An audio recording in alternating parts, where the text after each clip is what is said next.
नमस्कार दोस्तों, स्वागत है एक बार फिर से आपका हमारे यूट्यूब चैनल पर। तो आज की नई वीडियो है एचपी टेट मेडिकल की प्रिपरेशन के रिगार्डिंग, जिसमें हम प्रीवियस ईयर क्वेश्चंस डिस्कस कर रहे हैं और ये इंपॉर्टेंट एमसीक्यूज हो जाएंगे आपके आने वाले एचपी टेट मेडिकल के लिए।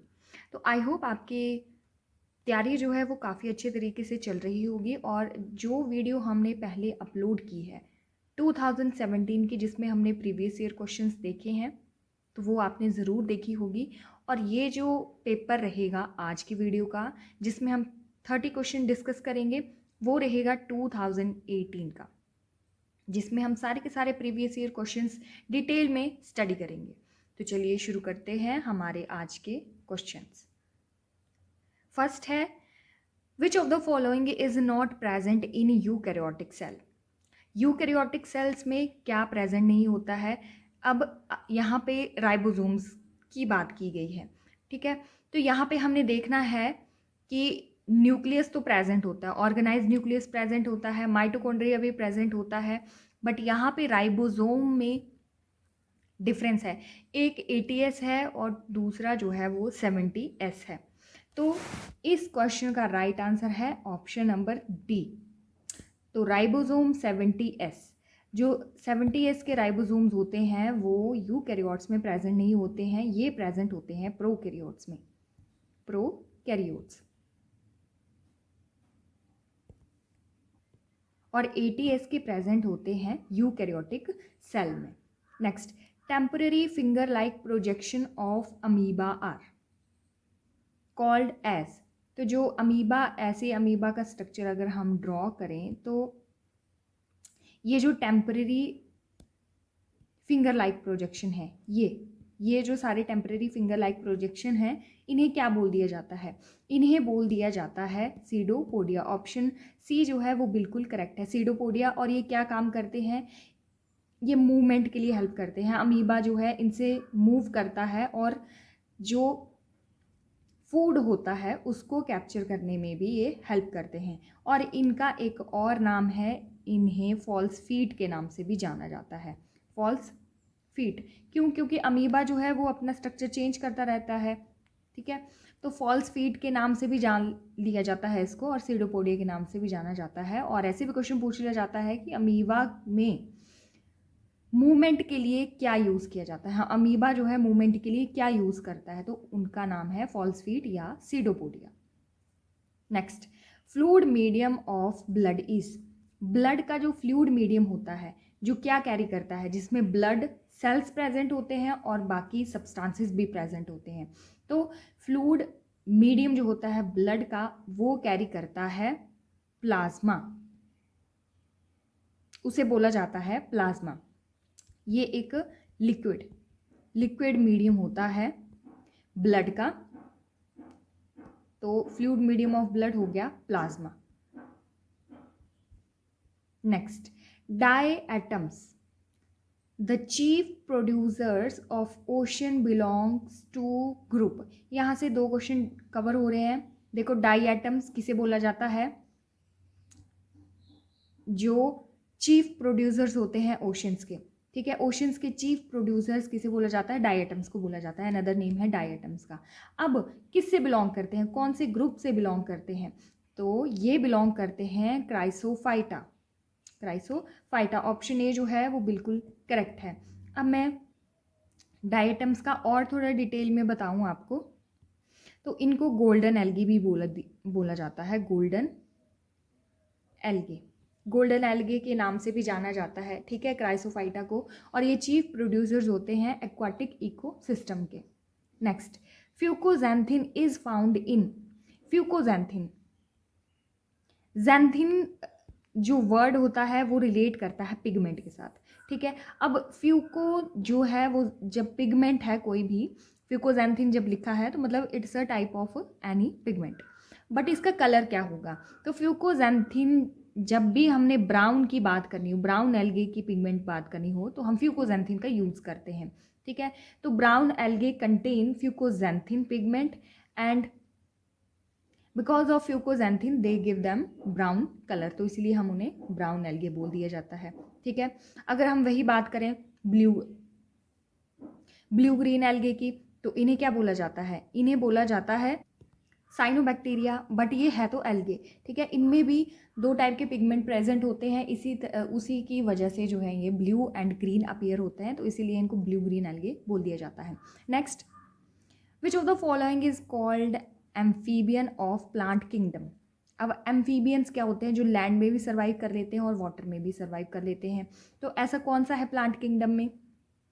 तो जो प्लांट किंगडम में है उसका नाम है मॉस। ऑप्शन बी जो है वो करेक्ट है। अब मॉसे जो है वो किसके अंडर आते हैं? ये आते हैं ब्रायोफाइट्स के। ब्रायोफाइट्स, क्वेश्चन घुमा के पूछा है, ऐसे ऑप्शन में ब्रायोफाइट्स नहीं दिया गया है, यहाँ पे ब्रायोफाइट का एग्जाम्पल दे दिया गया है, ठीक है। तो ब्रायोफाइट्स जो हैं उन्हें एम्फीबियन ऑफ प्लांट किंगडम बोल दिया जाता है। और इनमें क्या होगा, क्या कंडीशन रहती है कि फर्टिलाइजेशन जब भी होगी तो वो वाटर मीडियम रिक्वायर करेंगे, उनको वाटर मीडियम चाहिए होगा फर्टिलाइजेशन के लिए। सेम एज एनिमल किंगडम में जो एम्फीबियंस होते हैं, जैसे फ्रॉग हो गया, ठीक है, तो वो लैंड में भी सर्वाइव कर लेता है और वाटर में भी सर्वाइव कर लेता है, but for the fertilisation they need water medium उनको चाहिए होता है, तो इसीलिए amphibian of plant kingdom bryophytes को बोल दिया जाता है, और उसका एग्जाम्पल है mosses. Next, lichens have symbiotic relationship between. देखो कल भी हमने लाइकन का क्वेश्चन किया है। लाइकन कल जो क्वेश्चन किया है हमने पिछली प्रीवियस वीडियो में पार्ट 1 में, तो उसमें ये था कि SO2 का पॉल्यूशन इंडिकेटर कौन होता है, तो वो लाइकन होता है। और आज यहाँ पे लाइकन से क्वेश्चन आया है कि लाइकन जो है वो सिम्बायोटिक रिलेशनशिप जो है किसके बीच में होता है। तो लाइकन जो है वो एल्गे एंड फंजाई का सिम्बायोटिक रिलेशनशिप शो करता है। ऑप्शन बी जो है वो करेक्ट है। लाइकन्स क्या करेगा? एल्गे फोटोसिंथेसिस करेगा और फंजाई जो है वो उसको प्रोटेक्शन प्रोवाइड करेगी और मिनरल्स भी प्रोवाइड करेगी, ठीक है। तो ये लाइकन क्या है? सिम्बायोटिक रिलेशनशिप है एल्गे एंड फंजाई के बीच में। Next, which of the following is found in sponges only. देखो स्पॉन्जेस में ही प्रेजेंट होती है वो। अब क्या प्रेजेंट होगा स्पॉन्जेस में? तो स्पॉन्जेस में इनलेट्स प्रेजेंट होते हैं। ऑप्शन सी जो है वो करेक्ट है, मैनी इनलेट्स, या फिर इन्हें बोल दिया जाता है न्यूमरस इनलेट्स, ठीक है। अब ये इनलेट्स की बात करते हैं, तो स्पॉन्जेस ये आती हैं अंडर पॉरीफेरा। जब भी हम किंगडम्स की स्टडी करते हैं, ठीक है, फाइलम की स्टडी करते हैं, तो सबसे पहले पॉरीफेरा की ही स्टडी करते हैं, जिसके अंडर सारी की सारी स्पॉन्जेस आती हैं। और इनकी बॉडी जो होती है वो काफ़ी ज़्यादा पोरस होती है, बहुत ज़्यादा पोर्स प्रेजेंट होते हैं इनकी बॉडी में। तो अगर मैं बात करूँ न्यूमरस इनलेट्स की, तो इनमें बहुत सारे ओस्टिया एंड एक ऑस्कुलम प्रेजेंट होता है, उसको हम आउटलेट बोलते हैं, ठीक है। एक ऑस्कुलम होता है और बहुत सारे जो ऑस्टिया प्रेजेंट होंगे उनको पोर्स बोल देते हैं, तो वो जो इनलेट्स होते हैं उनको ऑस्टिया बोला जाता है। और एक पोर होता है जिसके थ्रू जो है वो एक एग्जिट होती है सारी की सारी चीज़ें, तो उसे बोल दिया जाता है ऑस्कुलम। और ऑस्टिया की जो बात की इनलेट्स, ठीक है, उसको इनलेट्स भी बोल दिया जाता है, उसके थ्रू जो है वो सारी की सारी चीज़ें अंदर आती है, बट बाहर जाने के लिए सिर्फ और सिर्फ ऑस्कुलम ही हेल्प करता है उसको, इसीलिए आउटलेट भी बोल देते हैं। Next, which of the following has 3 chambered heart. तो 3 चैम्बर्ड हार्ट किसका होता है? ऑप्शन ए फ्रॉग का। मोस्टली एम्फीबियन जितने भी होते हैं उनके 3 चैम्बर्ड हार्ट होते हैं। और अगर हम बात करें रेप्टाइल्स की, तो रेप्टाइल्स के भी 3 चैम्बर्ड हार्ट होते हैं, बट क्रोकोडाइल के पास 4 चैम्बर्ड हार्ट प्रेजेंट होता है। ये एक्सेप्शनल केस है crocodile. Next, pineapple is an example of. तो पाइनएप्पल कैसा फ्रूट है? ये एक एग्रीगेट फ्रूट है। ऑप्शन बी जो है वो बिल्कुल करेक्ट है। एग्रीगेट फ्रूट मतलब इसमें मल्टीपल, एग्रीगेट का मतलब होता है मल्टीपल, ठीक है। मल्टीपल एग्रीगेशन देखने को मिलती है जब भी फ्रूट फॉर्म्ड होता है इनफ्लोरोसेंस से, तो इसको एग्रीगेट फ्रूट बोला जाता है। Next, phyllotaxy refers to an arrangement of. Phyllotaxy क्या होती है? जब भी हमने लीव्स की स्टडी करनी हो कि लीव्स कैसे अरेंज्ड हैं, स्टेम पे या ब्रांच पे, तो उसे बोल दिया जाता है फाइलोटैक्सी। तो ये लीफ से रिलेटेड है, ऑप्शन बी जो है वो बिल्कुल करेक्ट है।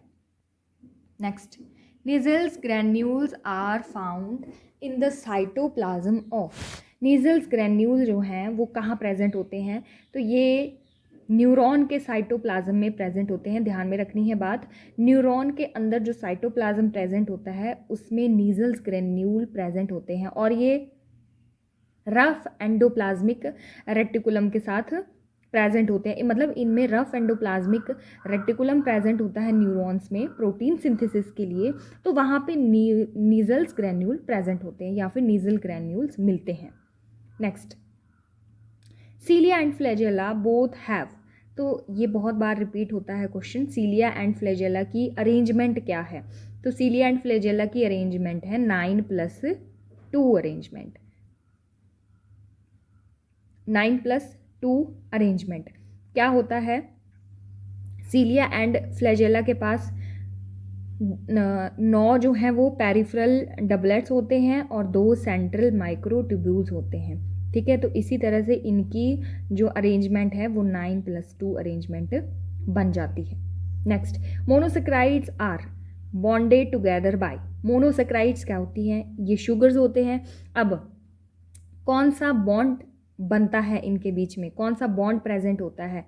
मोनोसेक्राइड की अगर बात कर लें, मोनोसेक्राइड जो है वो एक यूनिट होती है किसी भी शुगर की। ठीक है, उससे क्या बनेगा आगे? उससे डाइसेक्राइड्स बनेंगे, ट्राइसेक्राइड्स बनेंगे और पॉलीसेक्राइड्स बनेंगे। ठीक है, तो वो सारी की सारी शुगर जब आपस में ज्वाइंट होगी तो वो कौन सा बॉन्ड होगा? So that bond is glycosidic bond. Option C जो है वो करेक्ट है। मोनोसेक्राइड जो है वो जब भी डाइसेक्राइड्स या पॉलीसेक्राइड बनती है तो आपस में ग्लाइकोसिडिक बॉन्ड के साथ ही जुड़ के बनती है। Next, osmotic potential of pure water is. Pure water का ऑस्मोटिक पोटेंशियल क्या है? तो इसका ऑस्मोटिक पोटेंशियल होता है 0। प्योर वाटर का 0 होता है ऑस्मोटिक पोटेंशियल, तो ऑप्शन ए जो है वो करेक्ट है। Next, which of the following element is a micro nutrient. ये बहुत ज़्यादा इंपॉर्टेंट चैप्टर है माइक्रो न्यूट्रिएंट। यहाँ से प्लांट फिजियोलॉजी से काफ़ी ज़्यादा क्वेश्चन देखने को मिलते हैं। तो ये सारे के सारे, ये जो यहाँ से आप 75 क्वेश्चन ये भी प्लांट फिजियोलॉजी से ही है। अब 76 ये भी प्लांट फिजियोलॉजी से ही है, मिनरल एंड न्यूट्रिशन वाले चैप्टर से। तो माइक्रो एंड मैक्रो न्यूट्रिएंट के ऊपर एक ना एक क्वेश्चन बनता ही बनता है हमेशा। तो माइक्रो न्यूट्रिएंट जो है वो कॉपर है। ऑप्शन ए जो है वो बिल्कुल करेक्ट है। अब ये जो कॉपर है इसके साथ अगर हम और भी बात करें, जैसे जिंक हो गया, आयरन हो गया, फिर उसके बाद और भी ज़्यादा अगर न्यूट्रिएंट्स प्रेजेंट हैं, तो ये सारे के सारे क्या होते हैं? ये माइक्रो न्यूट्रिएंट्स हैं। अगर हम वही बात करें कैल्शियम की, ये मैग्नीशियम की और सल्फ़र की, तो ये सारे के सारे क्या हैं? ये मैक्रो न्यूट्रिएंट्स के एग्जाम्पल हैं। तो आपने बात ध्यान में रखनी है कि माइक्रो एंड मैक्रो न्यूट्रिएंट से हमेशा 1 या 2 नंबर का क्वेश्चन बनता ही बनता है। Next, replication of DNA takes place during. अब ये सेल साइकिल से क्वेश्चन है, सेल साइकिल से भी हमेशा क्वेश्चन बनता है। तो रेप्लिकेशन कहाँ पे होती है डीएनए की? कौन सी स्टेज पे होती है सेल साइकिल की?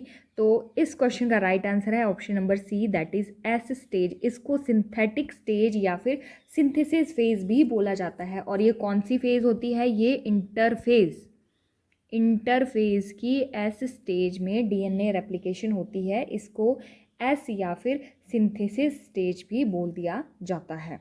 नेक्स्ट, ये भी प्लांट फिजियोलॉजी से है। RQ for carbohydrate is, respiratory quotient for carbohydrate is. तो कार्बोहाइड्रेट का रेस्पिरेटरी कोशेंट क्या होता है? ये रहता है 1। ऑप्शन नंबर ए बिल्कुल करेक्ट है। कैसे निकालते हैं रेस्पिरेटरी कोशेंट? जितनी भी कार्बन डाइऑक्साइड हमने इनहेल की, सॉरी एक्सहेल की है, और O2 जो है वो हमने इनहेल की है, तो इसकी रेशियो निकालते हैं और हमारे पास आंसर आ जाता है। तो ऑप्शन ए जो है वो बिल्कुल करेक्ट है, 1। Next, net the net yield of ATP during anaerobic respiration, anaerobic respiration मतलब in the absence of oxygen, ठीक है, in the absence of oxygen चलेगी। तो ये एनएरोबिक रेस्पिरेशन जो है वो किस में चलेगी? देखो एरोबिक रेस्पिरेशन तो होती है यूकैरियोट्स में, ओके, यूकैरियोट्स में। तो ये एनएरोबिक जो है वो चलेगी प्रोकैरियोट्स में, प्रोकैरियोट्स में चली। तो यहाँ पे नेट गेन कितना रहता है? यहाँ पे रहता है 38 ATP, 38 ATP। वही जो हमने परसों डिस्कस किया था फर्स्ट पार्ट में। तो पिछले पेपर में भी यहाँ से क्वेश्चन आया था कि एनएरोबिक रेस्पिरेशन के ऊपर था वो लैक्टिक एसिड वाला क्वेश्चन। तो देखो जब भी प्रोकैरियोट्स में रेस्पिरेशन होगी तो वो एनएरोबिक ही होगी, वहाँ पे टोटल नेट गेन जो होगा एटीपी का वो 38 होगा। और अगर हम बात करेंगे एरोबिक रेस्पिरेशन, तो एरोबिक रेस्पिरेशन जो है वो यूकैरियोट्स में चलेगी और वहाँ पे नेट गेन होता है एटीपी का 36। वहाँ पे 2 ATP जो हैं यहाँ से जब रेस्पिरेशन ट्रांसफ़र होती है तो यहाँ से 2 ATP यूज़ हो जाते हैं और टोटल कितने रह जाते हैं? 38 ही रह जाते हैं। चलो ये तो थोड़ा डिटेल में है, जब हम ग्लाइकोलिसिस पढ़ते हैं तो वहाँ पे सारा क्लियर होता है। बट आपने ध्यान में रखनी है बात कि 36 ATP का नेट गेन रहता है यूकैरियोट्स में और प्रोकैरियोट्स में टोटल 38 रहता है। Next, acromegaly is due to over secretion of, acromegaly क्या होता है ये? मतलब एक्सेस ही अमाउंट में ग्रोथ हार्मोन की सिक्रीशन हो जाती है, ठीक है, और ये एडल्ट्स में देखने को मिलता है। उनकी हाइट जो है वो काफ़ी ज़्यादा ग्रो कर जाती है, काफ़ी लंबे हो जाते हैं। तो इस क्वेश्चन का राइट आंसर है option number B, acromegaly is due to over secretion of growth hormone after adolescence. Next, which of the following has capacity to reproduce without fertilization of egg? तो देखो स्पाइडर भी अंडे देता है, crow भी, and earth warm जो है वो हर्मेफ्रोडाइट है तो वो भी सेक्सुअल रिप्रोडक्शन शो करते हैं, ठीक है। बट ये हनी बी जो है, अब हनी बी में कौन? जो वर्कर बीज होती हैं, वर्कर बीज, ठीक है, जो वर्कर बीज होती हैं वो स्टेराइल होती हैं एंड जो ड्रोन होता है मेल भी जो होता है वो रहता है पार्थिनोजेनेटिक, मतलब उनमें मेल ड्रोन जो है वो पार्थिनोजेनेसिस की प्रोसेस से जो है वो प्रोड्यूस हुआ होता है, उसमें एग की फर्टिलाइजेशन नहीं होती है। तो आपने बात ध्यान में रखनी है, अगर आपको डीप में क्वेश्चन आ जाता है तो यहाँ पे आपने मेल ड्रोन टिक करना है। हनी बी अगर डायरेक्ट नहीं पूछा जाएगा, अगर मेल ड्रोन ऑप्शन में होगा तो आपने मेल ड्रोन टिक करना है, क्योंकि मेल ड्रोन जो है वो डेवलप होते हैं by parthenogenesis from unfertilized egg. Next, filiform apparatus occur in, देखो फिलीफॉर्म apparatus कहाँ पे प्रेजेंट होता है? ऐसे अगर मैं स्ट्रक्चर की बात करूँ तो ऐसे जैसे स्ट्रक्चर होता है, ठीक है, तो फिलीफॉर्म apparatus जो है वो कहाँ प्रेजेंट होगा? तो ये प्रेजेंट होता है सिनर्जिड्स में। ऑप्शन ए जो है वो करेक्ट है। तो यहाँ पे भी एग प्रेजेंट होते हैं, यहाँ पे न्यूक्लियस होता है और यहाँ पे सिनर्जिड्स प्रेजेंट होते हैं जो क्या करते हैं? पॉलन ट्यूब को,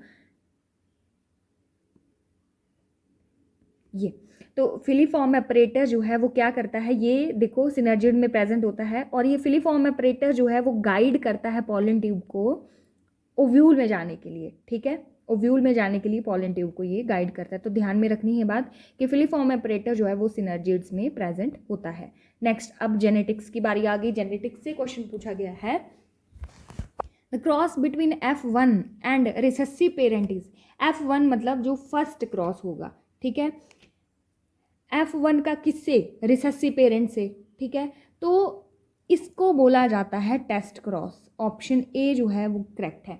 देखो अगर हमने F1 और जो डोमिनेंट पेरेंट होंगे उनके साथ अगर हमने क्रॉस करवाया, तो उसका तो हमें पता है कि जो स्पीशीज़ होगी वो काफ़ी ज़्यादा अच्छी होगी, ठीक है।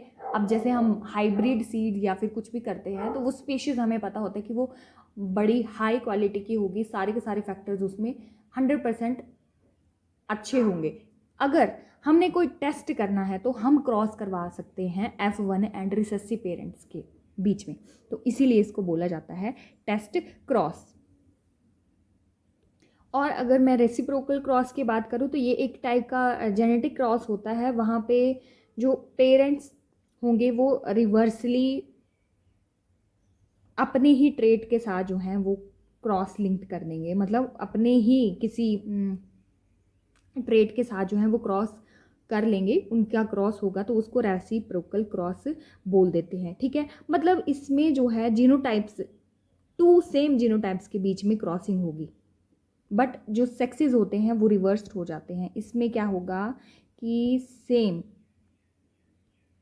जीनोटाइप क्रॉस होता है, टू सेम जीनोटाइप क्रॉस होंगे। और टेस्ट क्रॉस में क्या होगा कि जो एक इंडिविजुअल होगा वो एक ठीक होगा, मतलब उसमें हाई क्वालिटीज़ होंगी, और जो डोमिनेंट होगा वो होगा F1 में। और रिसेसिव पेरेंट जो होगा जिसमें मतलब ज़्यादा हाई क्वालिटीज़ नहीं होगी, ज़्यादा कैरेक्टर्स नहीं होंगे, तो इसीलिए इसको बोल दिया जाता है test cross. Next 84, polypeptide chain ends at codon of. देखो ये क्वेश्चन हमने कल भी देखा था, प्रोटीन्स के रिगार्डिंग था, वो पिछली वीडियो में फर्स्ट पार्ट में था आई थिंक। तो उसमें पूछा गया था कि अगर कोई प्योर प्रोटीन होती है तो उसके एंड कितने होते हैं। अब यहाँ पे पॉलीपेप्टाइड चेन का एंड पूछा गया है तो उसका कोडोन क्या है, तो उसका कोडोन होता है 4AA। ऑप्शन ए जो है वो करेक्ट है। कौन सा कोडोन है? 4AA, ठीक है। तो यू, अगर मैं टर्मिनेशन की बात करूँ, UAA, UAG एंड UGA, ये तीनों के तीनों कोडोन हैं और इन्हें स्टॉप कोडोन बोल दिया जाता है, या फिर टर्मिनेशन कर देते हैं ये पॉलीपेप्टाइड चेन की, ठीक है।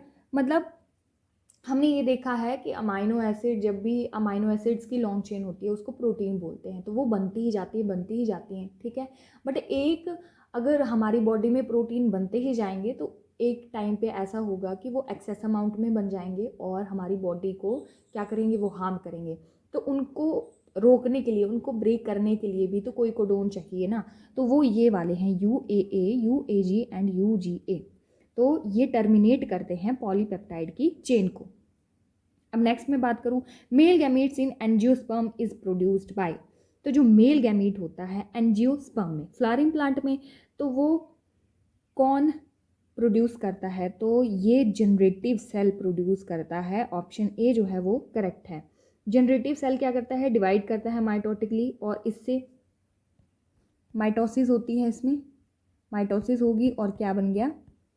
टू मेल गैमेट्स बन गए। तो जनरेटिव सेल आपने याद रखना है। Next, a baby has been born with a small tail, it is a case exhibiting. तो ये कौन सा केस है? ये ऑप्शन ए, एटाविज्म। तो एटाविज्म क्या है? जब भी रीअपियरेंस हो जाती है एंसेस्ट्रल कैरेक्टर की, जैसे ह्यूमन टेल है, ठीक है, तो ये एटाविज्म है इसका एग्जाम्पल, मतलब जहाँ पे रीअपियरेंस हो जाएगी हमारे एंसेस्ट्रल के करेक्टर्स की। Next, which of the following is not a characteristic of prokaryote. Prokaryote का कौन सा करेक्टरिस्टिक नहीं है इनमें से? तो सेंट्रियोल। प्रोकैरियोट में क्या होता है? मेम्ब्रेन बाउंड ऑर्गेनेलिस नहीं होती हैं और सेंट्रियोल भी प्रेजेंट नहीं होता है, इसीलिए। तो ऑप्शन सी जो है वो करेक्ट है। नेक्स्ट, अब ये भी जेनेटिक्स से ही क्वेश्चन है, फिनोटिपिक मोनोहाइब्रिड रेशियो इज। अब फिनोटिपिक कैसे निकालते हैं और जीनोटिपिक कैसे निकालते हैं monohybrid and dihybrid cross का, ये अगर आप हमारे चैनल पे शॉर्ट्स में देखेंगे तो वहाँ पे मैंने ट्रिक मेंशन की हुई है, मोनोहाइब्रिड के लिए भी और डाई हाइब्रिड के लिए भी, बोथ फिनोटिपिक भी और जीनोटिपिक रेशियो निकालने के लिए भी, तो आप वहाँ पे चेक कर सकते हैं। और इस क्वेश्चन का जो राइट आंसर हो जाएगा फिनोटिपिक। फिनोटिपिक रेशियो होगी मोनोहाइब्रिड क्रॉस की 3:1। ऑप्शन बी जो है वो करेक्ट है। Next, phyllode is modification of. देखो फाइलोड जो है क्या होता है, फ्लैटेंड पेटियोल होता है जो कि एक फंक्शन परफॉर्म करता है लीफ का। तो इस क्वेश्चन का राइट आंसर हो जाएगा option number A, petiole. Phyllode क्या होता है, फ्लैटेंड पेटियोल होता है जो कि लीफ का फंक्शन परफॉर्म करता है। फॉर एग्जांपल जैसे अगर हम ऑस्ट्रेलियन एकेसिया की बात करें तो उसमें आप क्लियरली देख सकते हो कि फाइलोड की पोजीशन कैसी है और किस तरह से मॉडिफिकेशन हुई है।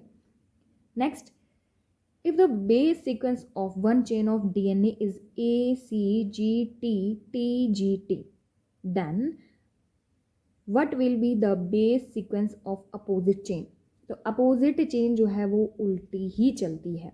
अगर मैं ट्रिक की बात करूं तो आपने ट्रिक याद करनी है at girls college, at girls college, ठीक है। तो देखो एट ए और टी आपस में एंड गर्ल्स कॉलेज जी और सी आपस में, तो यहाँ से आप ध्यान में रख सकते हो। देखो फर्स्ट ए है तो फर्स्ट हमारे पास टी आएगा, टी आ गया। अगर दूसरा सी है तो यहाँ पे जी आएगा, हाँ जी। अब यहाँ पे जी है तो यहाँ पे क्या आ जाएगा, यहाँ पे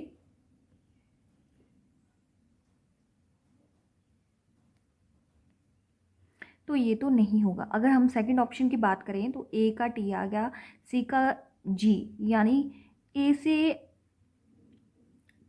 थाइमिन मैच करना है हमने, ठीक है। यहाँ पे जो बेस चेन है अगर मैं इनकी बात कर लूँ, ए से एडेनिन होता है, टी से थाइमिन होता है, ये दोनों आपस में जुड़ते हैं, और जी से ग्वानिन होता है और सी से साइटोसिन होता है। तो ये अपोजिट सीक्वेंस बनाते हैं। तो यहाँ से अगर आप देखें तो एडेनिन का यहाँ पे थाइमिन आ गया, साइटोसिन का ग्वानिन आ गया, फिर आगे सी है तो यहाँ जी है तो यहाँ पे सी आएगा, और डबल टी है तो ए आ जाएगा, और यहाँ पे सी आ जाएगा जी का, और यहाँ पे ए आ जाएगा। तो ऑप्शन बी जो है वो करेक्ट हो जाएगा।